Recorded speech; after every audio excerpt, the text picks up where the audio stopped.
টাকা পয়সা দিয়ে এনে লোক ভাড়া করে আমির হামদার বিরুদ্ধে মিছিল করাতে হবে, আমরা জিজ্ঞাসা করতে চাই। তাহলে কি আপনারা রাজনৈতিক ময়দানকে উত্তপ্ত করতে চান? এই ভোটের মাঠকে কি আপনারা উত্তপ্ত করে ফায়দা হাসিল করতে চান?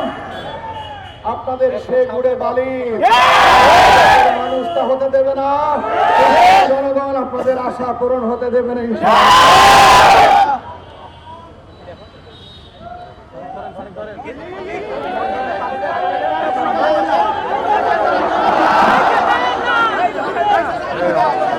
দর্শক এই মুহূর্তে দেখছি আমরা আসলে উনি